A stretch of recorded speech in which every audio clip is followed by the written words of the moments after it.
Hey everybody, this is Townsend. Thank you so much for tuning in. The goal of this podcast is to cover a vast variety of topics regarding mental health, struggles, share people's stories, and hopefully remind you that you're not alone. I hope you enjoy. So this is Townsend. I'm so excited. Tonight we're going to be chit-chatting about what is bipolar disorder. I've got my buddy Michael on here. We're going to chit-chat about his journey through his diagnosis, his symptoms that he struggled with, all of the things that go along with that. So super excited. I feel like bipolar disorder is something that a lot of people know. They think they know what it is. They've heard it. I feel like it's one of those terms that is overused and misused a little bit, kind of like I did one of these sessions OCD. And so one thing we talked about was that a lot of people are like, oh, he's so OCD, and totally misuse the term. And I feel like a lot of people do that with bipolar as well. So you know somebody and you're like, oh, they're so bipolar. And things like that drive me nuts because I'm like, no, that's got to hurt people's feelings that really struggle with these things to hear you kind of throw it out like a joke, you know? Well, it just like kind of trivializes the pain that you've gone through. And it's really weird because like I've done it sometimes and people will be like, oh, they're bipolar. I'm like, I'm bipolar. And they're like, and you just like, you gotta like, just because somebody is acting a little weird and changing their mood patterns doesn't necessarily mean that they're mentally ill or not stable. And then there are lots of great people that have bipolar disorder. So I met you through kind of your cooking journey. So you were doing all this healthy stuff. It was vegan. And so I played a lot of shows that you were cooking at, little festivals and things like that. I think Nexus was the first place that I met you. Love me some Nexus. Shout out to Amy. So who is Michael for people that are on here? I don't even really know who I am. I guess like, I don't like to call myself a chef, but like that's my job. I think I'm more of a foodie. I enjoy food. I enjoy the idea of food and the history of food and everything pertaining to food. I'm really weird, really introverted. I like to run. I like to climb. I like mushrooms, like foraging mushrooms. What else is there about me? I've lived in Little Rock not my whole entire life. I lived in Little Rock most of my life. And I feel like I'm one of those people that like people see me around town a lot because I've been here for a while and I've gone and done a lot of stuff. But as far as my cooking experience, like I've been a butcher, I've been a vegan chef. I've done a lot of stuff, but like I've always had more of what I would like to consider like a healthier slant to my food. So for people that don't know, like I said, you had a business at one point where you were doing just vegan foods. And so you had these desserts that were vegan. And I thought it was so cool. And I still love keeping up with you and things that you cook. And you just make up these like beautiful designs with these ingredients you have at home. And I'm like, wow, I made a bowl of cereal. I'm ashamed of myself. But I love cooking. Like I've always told people, it's the one thing that's made sense to me throughout my life. Like I grew up in a restaurant, so like food's kind of been the backbone of my life. Like also being half Palestinian, food was very important. And so like growing up around it, like that's just like all I know. I've tried to switch jobs. Like this past year, I tried to switch jobs a few times. And like I was like, I'm going to get out of the culinary field. I even went back to school to kind of get out of the culinary field. But I always get dragged back in because I've just spent so much time in it. I know so much about it and I do love it. One thing that I love about your page is recently, it seems like in the past few months, you've been really open about bipolar. So you got on there and you posted that you disappeared for a while and that you'd been struggling with it. And it really hit home for me because obviously I do this You're Not Alone project. And the point of it is to make at least somebody feel a little bit less alone. So I reached out to you. That's how we got here. So I want to thank you for sharing your story and just for being open and vulnerable on your page. I know for me, it helps me learn a lot on how I can better treat other people. And I'm sure it does for others as well. So let's go with that. So let's chat about what bipolar is. So when I researched it, this was something I didn't know that much about, and maybe you can help me understand it better. But what I found was there are 3 types of bipolar. So there's bipolar 1, bipolar 2, and then there's more of like a cyclical type of bipolar where it happens more frequently. Do you know about those 3 types? I always get them confused because I'm just not good with numbers. But I believe, so one of the bipolar disorders is all of them have depression. That's like the underlying thing. And then the other ones have to do with the stages of mania. So there's like a hypomania where you do kind of like, I refer to it as like burning a fuse. You kind of start burning a little bit out of control, but the hypomania just means you stay below that full manic break. And then the other one is the full-blown manic episodes, which I recently had a friend that went through one, and it was, I mean, it's like a drug addiction that you can't really like deal with because like it's all in your head. Like he was at a 10, like he had all these ideas, he had all these concepts, he was going to open a restaurant, and like he was just out there. I was trying to reel him back in, but I mean, there was no help to helping him. And he kind of like, I refer to like manic episodes as like a volume. Like you have like a 10, which is like, that's your max, but there's 11 and 12. And so like hypomanic would be about 11 and full mania would be a 12, to where once you go past 10, you're actually like running more than efficient and you're starting to like hurt yourself. And yeah, it can kind of get to this point where you have so much energy and so much thoughts racing through your head that you can't really keep track of what damage you're doing to yourself and to others. So it seemed like a lot of people with bipolar go through the depression and the high manic at the same time. And that's where it gets like super confusing, and it just wears you out completely. And that's something that people don't understand. Like you go out and this person is super excited and has all these dreams, but on the inside, they're also completely sad and lonely and isolated. And it's hard for you to find that balance. Did you experience things like that? So I'll go ahead and say this. So I've been talking with my therapist, and she's been my therapist for a few years now, and she's like, you may not have bipolar disorder, because in the few years that I've gone there, she's like, you've never really presented the symptoms of being manic. So that's something that I've been like dealing with in the past month.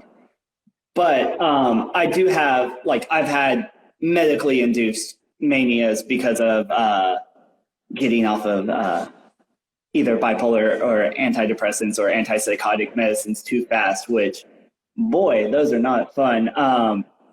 But going back to the thing, with bipolar disorder, you usually either are depressed or you're manic. And there is a thing called rapid cycling, which is probably one of the more dangerous areas to be in, because when you suffer from depression, suicidal thoughts and suicidal ideations are very common, but you have such a low energy that it's not necessarily something that you're going to act upon. Because, I mean, when I'm depressed, like, I struggle to get out of bed. I struggle to, like, take care of myself. Like, that's a good sign for me if I'm depressed, is like, when was the last time I took a shower? But when you're rapidly cycling through bipolar disorder, you go through these depressions, and then before you know it, you have a lot of energy, and you're like, I could do it right now. And that's why you see such a higher suicide rate with people with bipolar than you do with other mental illnesses, is just because you kind of like, you have this amount of energy that you don't have while you're depressed, and it can push you to. Let's go back to that. What made you think you had bipolar? Like, what were your signs and symptoms that led you to that diagnosis? So I'm going to start with like my earliest diagnosis. So when I was 8, I was diagnosed with attention deficit disorder.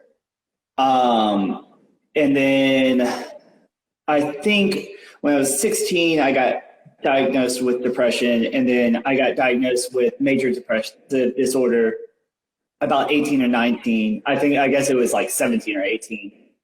And so I moved to Memphis when I was like 24. And while I was in Memphis is where I got my bipolar diagnosis. So when I moved to Memphis, and I pretty much had to isolate myself. Like, I had no friends. I didn't really know anybody.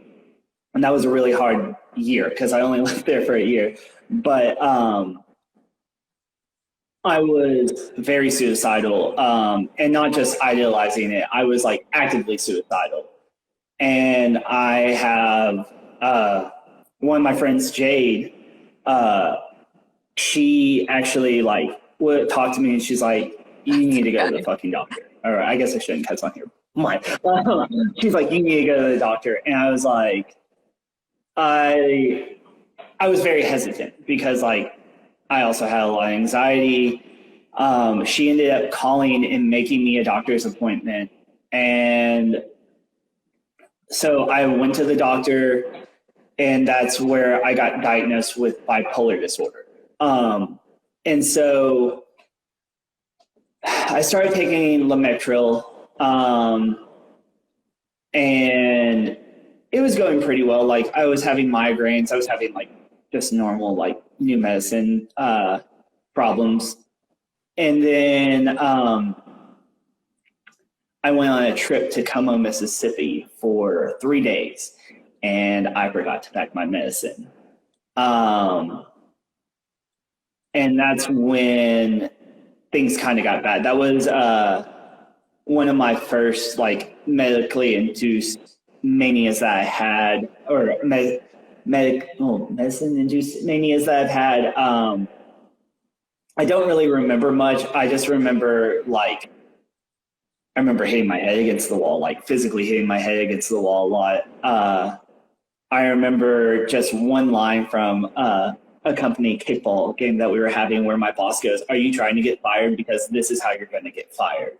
And it was just because like I was out of my brain. Like, I was like chugging beers and like ripping my shirt off, and like I have like bits and pieces of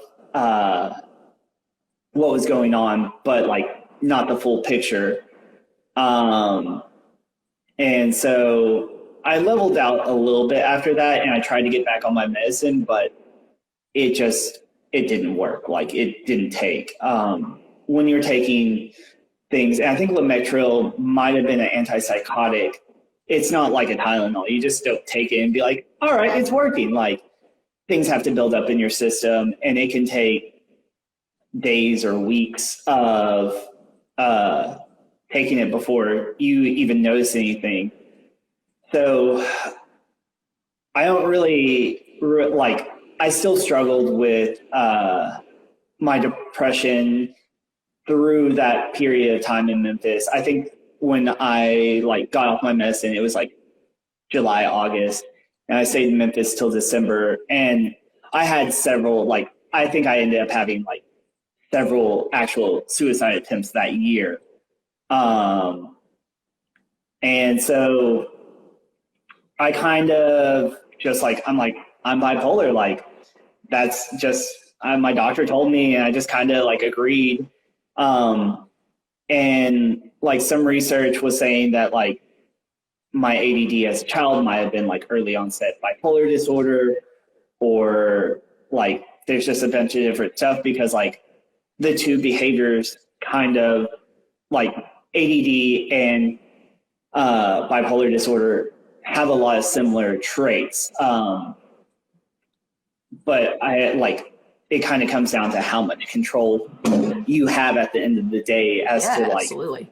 This is your story. This isn't going to be the same for everybody. It's just something I wanted to chit chat about to bring a little bit of awareness to it. And so the symptoms that you had are going to be the same for someone else. And a lot of mental actual diagnosis are super complicated. I don't know if you've noticed that. I'm sure you have, but a lot of things are almost like a cocktail of things that go together. So picking one diagnosis is going to be dang near impossible to find the exact one that you're struggling with. So a lot of people, when they're getting diagnosis, they have a little bit of everything, you'll notice. So especially, I can't imagine having all those things happening with you. So you're going to have depression, and you're going to feel crazy because this medication messed with you, which it will do. So there're just so many things that go together, and that could be a whole nother session talking about that. But so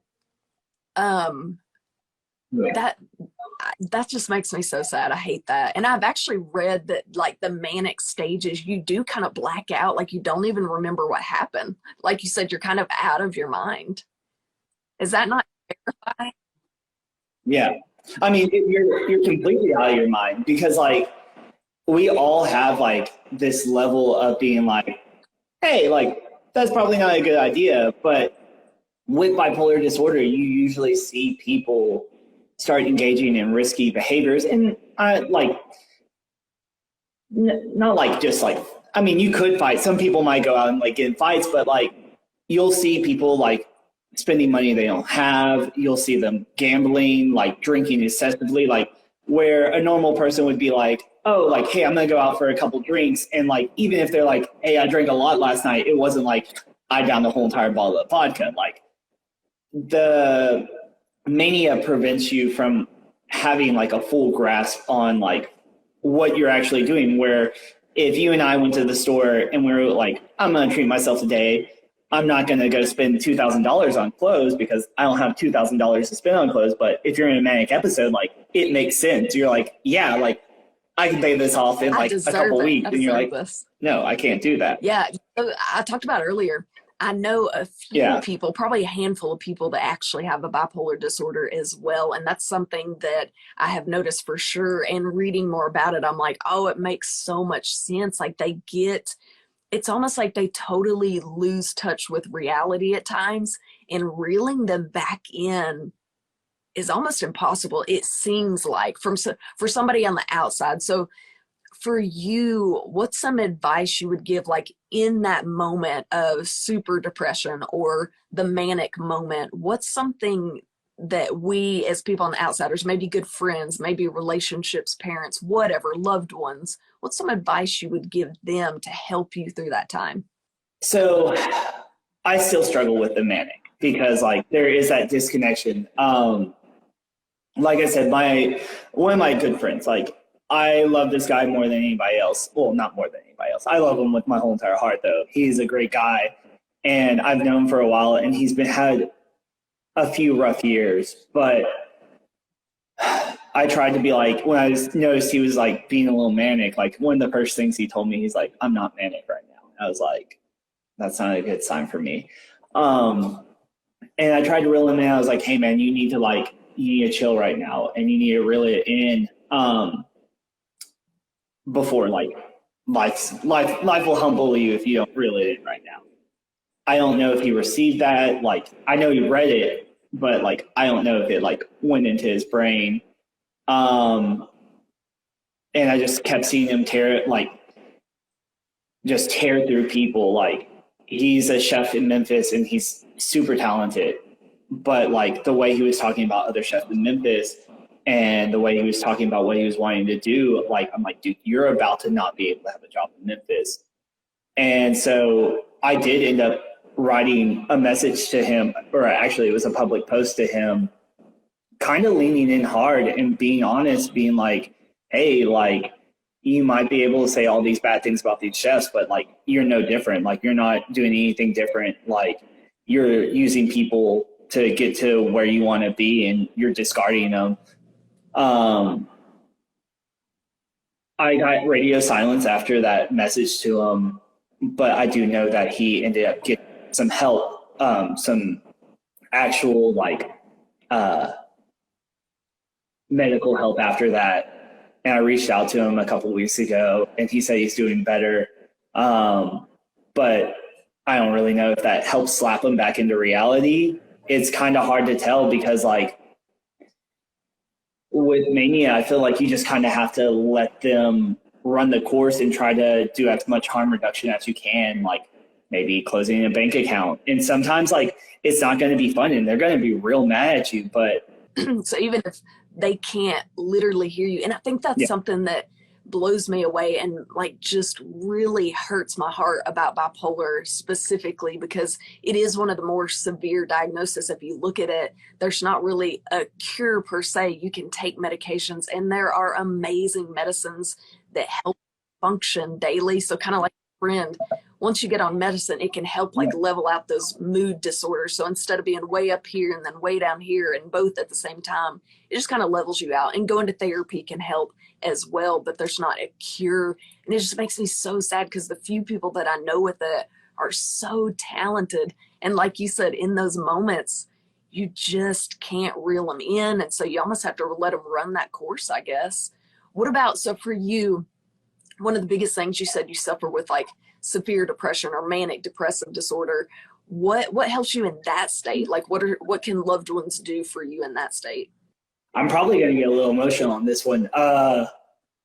Just don't let anybody push you away. I think that's the most crucial thing, because being depressed, like that's the first thing I'm going to do is I'm going to push my friends away. I'm going to push everybody away, because first, I don't feel like I'm worthy of having anybody in my life. And then also, I feel like I'm such a downer and I'm such a terrible person to be around that I don't even want to like have those people around. And I've had some people in my life that I've tried to push away real hard. But they stayed around, and that's the reason why I'm probably still here today, is because you push people away. I remember when I was in Memphis, my parents contacted me. They're like, we haven't heard from Michael in 2 weeks, which it wasn't unusual. Like I was kind of distant from my family at that time, but I remember they called me and I just didn't answer. And I was like, I was too depressed. I didn't want to talk to them. Because like, what am I going to say? They're going to be like, how's it going? I'm going to be like, oh, it's good, even though everything was terrible. So I just didn't answer because I didn't have the energy to even fake it anymore. And they started calling a lot, and they were texting, and I just like didn't respond. And this went on for a day or two, and it pretty much like got to the point where my parents were like, hey, like we're in the car on the way to Memphis, which they live in Little Rock, so that's 2 hours. And they're like, if you don't let us in, we're going to call the cops. So I pretty much just told them, I just sent a text message. I'm like, I'm fine. Like, I'm alive. I don't want to really talk right now. And so like they didn't end up coming, but we ended up having a talk. They pretty much told me, they're like, if you move back to Arkansas, like we'll help get you some help with a doctor. I love my family. But the way our relationship is kind of structured is I see them pretty regularly. Like I see them probably like at least once a month. But in my teenage years, I was struggling a lot with my mental illness. And so I never really like fully bonded with my parents to a point where I was like, hey, like I can spend a lot of time with them. Like my sisters, they bonded with my parents, and they're like, they hang out with my parents all the time, but I'm kind of on the outskirts. So I will say like, I love my parents, and they've helped me out a lot. But at the same time, I know a lot of other people that have tough relationships with their parents, and it can make their depression worse. It can make their like things like any kind of mental illness worse. So I definitely say be around people who you love and that bring you joy and that make you feel better.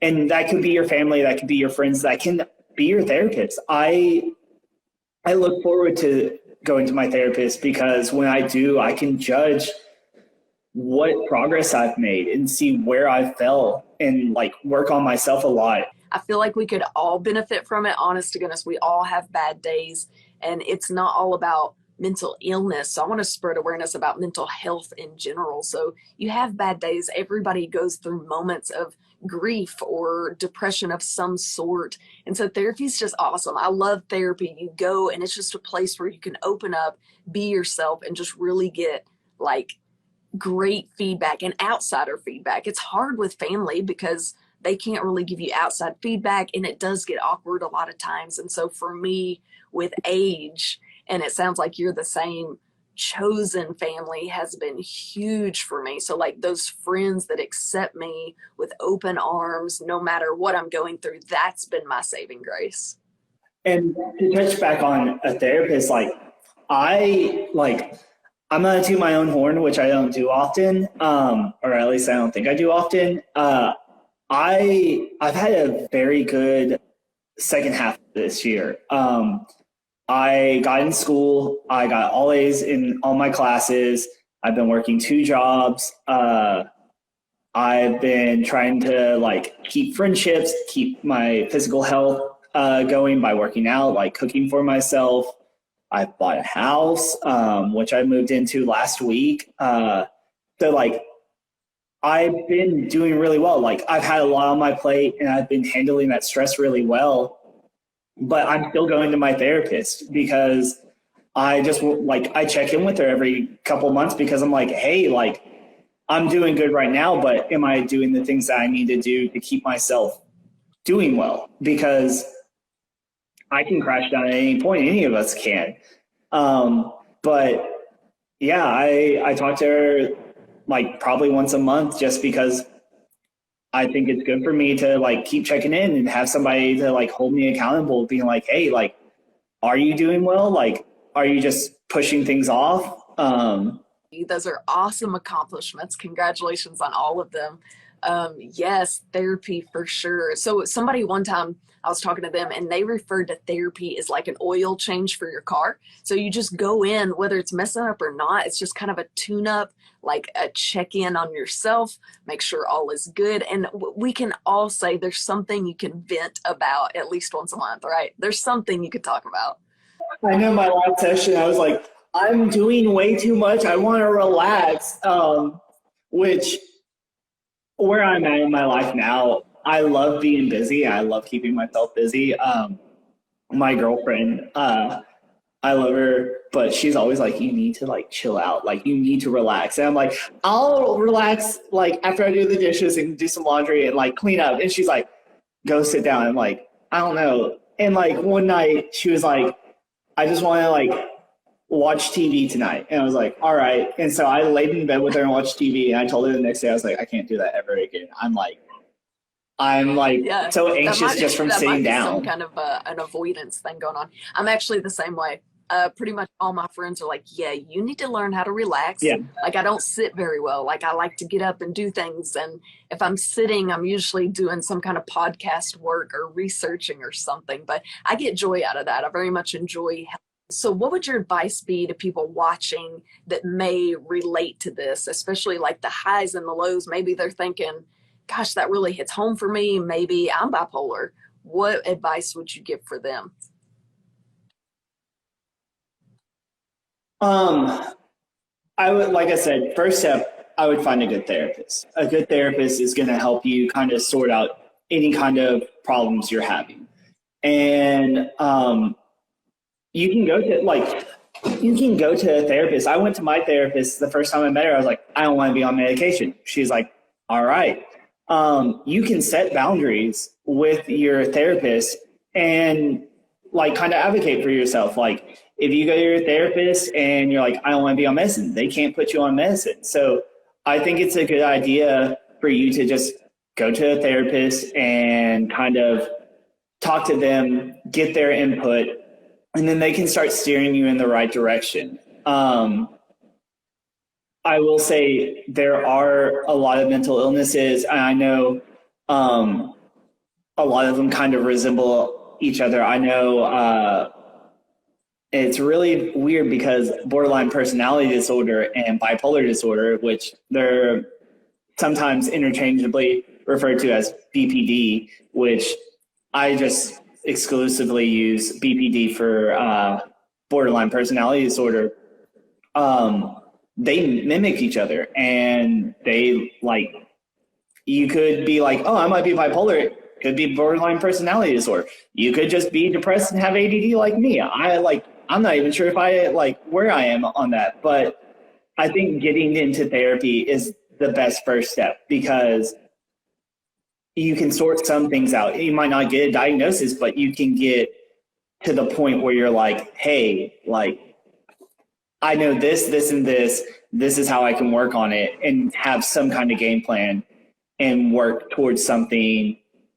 I think therapy is awesome to go to first, kind of like you said, mimicking what you said. I think it's great because you can talk it out. They spend a lot more time with you than a doctor is able to. So you go back, you can go twice, 3 times a week. They can kind of tell you their advice and whether they think you should then go get a diagnosis, which would be more from like a medical, so a doctor or psychiatrist, something like that. But I think therapy would be good because it can help, like, okay, what do I need to do? Do you feel like I'm taking the right steps, and get it just like a professional outlook on what the next might be.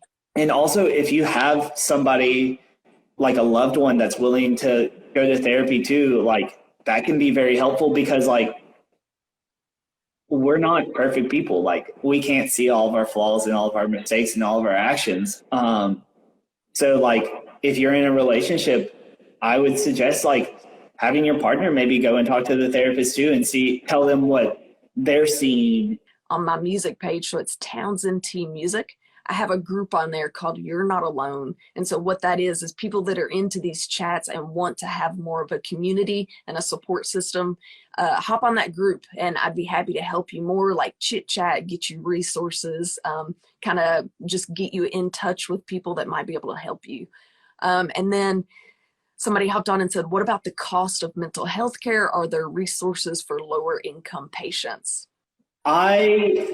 That's something I've struggled with a lot. I'm very lucky that I've taken a job at Baptist. I've been working at Baptist in North Little Rock as the tray line supervisor, and now I'm moving to Little Rock for a new position. They have good healthcare, and I've been blessed to have that. I've struggled with it before. I know it's a rough thing. I don't know many good resources. If you're talking about therapy in general, there's the betterhelp.com, the places like those. A lot of those places are offering like 6 appointments for free.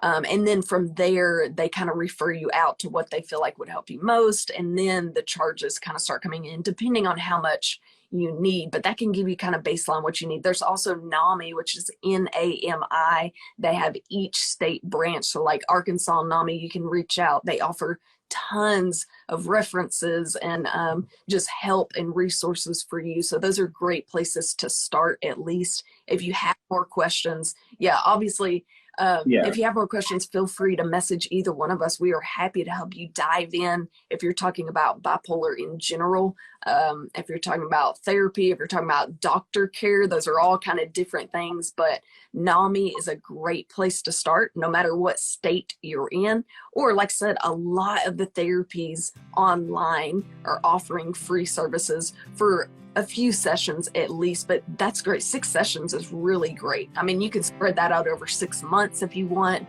If you need it more, you can do 2 times a month, but I think that's an awesome deal. Thank you so much for sharing your story, Michael. It's been an honor. It was so nice talking to you. All right. Thank you so much, Michael. Guys, thank you for tuning in. You had a ton of people listening. I hope that we were at least able to answer some questions for you. I again want to repeat that this isn't your story. This isn't, everybody's story is different. And in the words of Brene Brown, we're not here to be right. We're here to get it right. We're here to learn to help others and ourselves. So, Michael, thank you so much. All right, have a good evening, Michael. Bye, everybody. If you enjoyed this conversation and are interested in becoming a sponsor, feel free to shoot me an email at townsendtmusic@hotmail.com or shoot me a message on any social media platform at Townsendtmusic for more information. I would love for you to become a member to help spread awareness that you're not alone. If you're looking to buy or sell, I have the perfect realty company for you. Clark & Co. Realty is located in the Benton, Bryant, Arkansas area. And they understand that buying or selling a home is more than just a transaction. It's a life-changing experience. That's why their team of highly seasoned real estate professionals is dedicated to providing exceptional, personalized services for all their clients. They truly take great pride in the relationships they build, and they always work relentlessly on the client's behalf to help them achieve their perfect real estate goals. They always have the client in mind, and I can speak firsthand when I say how reliable, trustworthy, and quick they were. When I was looking to buy my first home, they were there with me every step of the way, answering every question I could think of. They showed me a great amount of knowledge and patience through the process. It's no wonder they've won so many awards for their outstanding services and their excellent relationships with clients. So if you're looking to buy or sell, there is no better option than Clark & Co. Realty. Okay, here's the best advice you're going to get today. If you're driving through Conway, Arkansas, swing by Cross Creek Sandwich Shop. Honestly, talking about this sandwich store is making my mouth water. My personal favorite's the turkey bacon wrap, and I can't leave without buying their homemade strawberry cookie. If you haven't tried these, you are missing out. Now, they have all different options for sandwiches, wraps, salads, desserts, soups, so swing by. I promise you'll thank me.